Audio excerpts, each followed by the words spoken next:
Hey fam, what's up, what's up, what's up? This is Robert Anton here, robertanton.com, coming to you once again with your American Idol commentary from a singer. The chair is moving under me and stuff. I don't know what's going on. All right, so we are here for the auditions again. They were in Aspen, Colorado, and it was cold. You know, it started out with they showed some beautiful shots of the snow-covered mountains and the forests and the brooks. Oh, it was just so pretty. I was getting cold just looking at it. But thank goodness I'm here in my warm place. And I got better, a lot better. So first up, they had Jenni Schick. She was 24. She did Heartbreaker. I wrote she had a lot of energy and a good sound. She's a pretty girl, and she got a kiss from Steve and Tyler. Curtis Gray was next up, 28. He did So Hard to Say Goodbye to Yesterday, BoyzIIMen. He sounded okay. He was a little nasally for me, but he was very confident, which, you know, it's just a great thing to walk in there, just to stand up and do what you love to do. And they sent him through with 3 yeses. They did some quick stuff, and I caught Richie Law is 19. And he had that Scottie McCreery voice he was like a thin guy with a really, really, really low voice. I don't know. Is it going to be another one? Is it going to be another country voice too? And Devan Jones, 26, he had some serious head voice because they showed like one and then the other one. It was like just totally different. Then he was all up in all of it. And I was like, wow. But he had a really nice sound. I really enjoyed it. Next up, Tealana Hedgespeth. She was 19. She did Bring Some Water, Melissa Etheridge. And she was interesting. And I wrote not necessarily in a good way. They were laughing at her in the audition. I'm sorry. That's pretty bad. When the judges are sitting and they start laughing while you singing. That is a problem. So Tealana, she seemed like such a sweet girl, but no, she just didn't go through. Haley Smith was next. She's 18. She did Tell Me Something Good, Rufus and Chaka. Oh, wow. Wow. This girl was really strange. I didn't expect her to be good.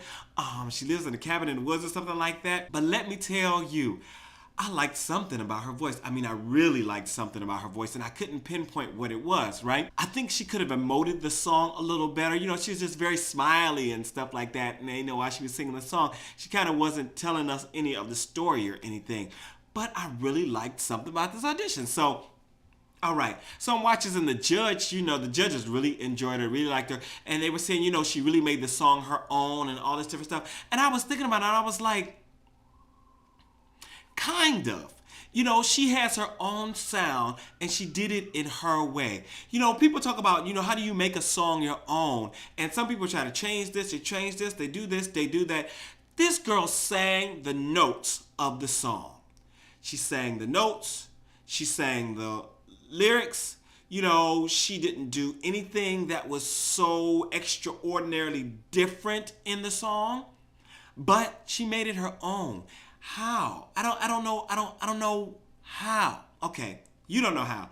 I think, she just had her outlook. She brought her whole outlook to the song, and it just changed it. Yes, she was smiley. She wasn't really doing the storyline as far as I was concerned, but she had this sunny, flower child outlook kind of thing going on, and she used that. She just sang the song with her own outlook, and it just opened it up in a different way than it would have someone else just singing it the way that Chaka sang it, or trying to sing it the way that Chaka sang it.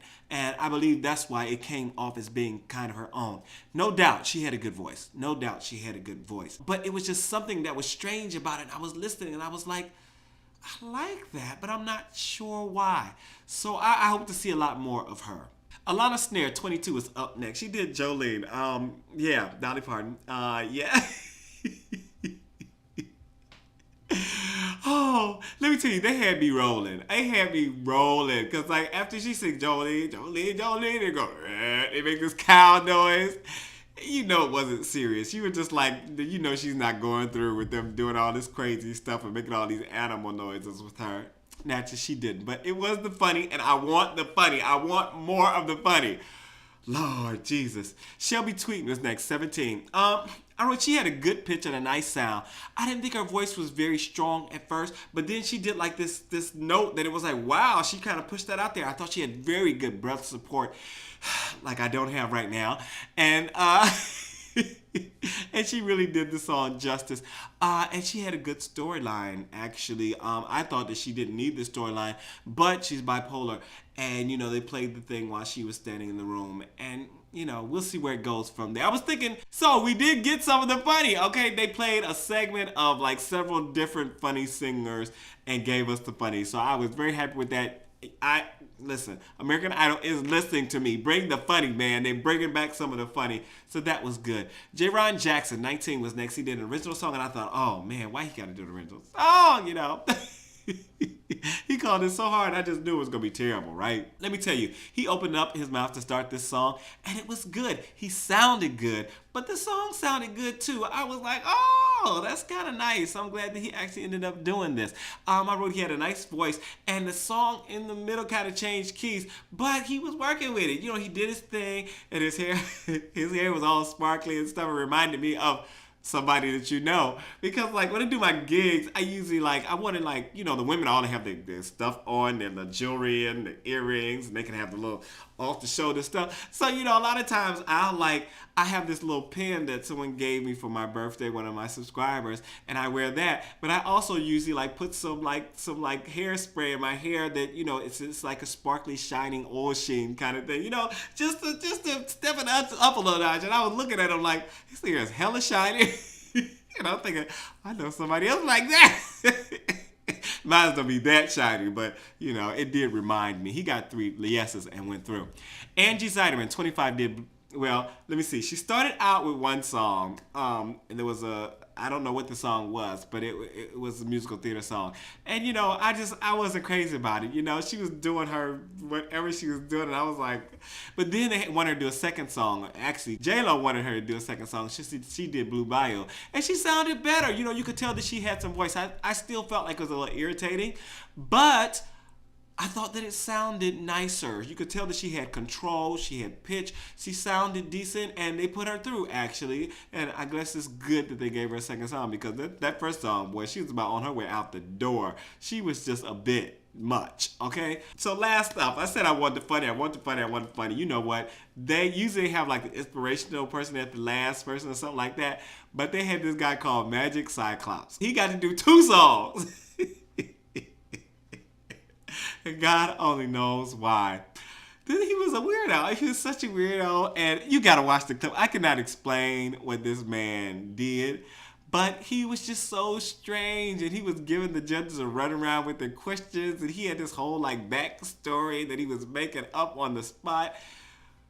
Randy wasn't having it. Randy was just like, listen, I gotta go to the bathroom. I'll be back. So it ended on a high note. It ended on a funny note. I thought it was really, I enjoyed the funny. So, you get in enough good people, we want to see some funny too, make it a little more interesting. 38 people from Aspen, Colorado are going to Hollywood, and tomorrow they are in Texas, I believe, Houston. I don't know if I'm going to be doing the commentary tomorrow night, because I'm supposed to be taking a friend out for drinks, and we're supposed to go see I'm supposed to go see a friend's show. So if I do not make it, I will see you. Please mail me, text me, tweet me, and tell me what happened. All right, I'm out. Robert Anton here.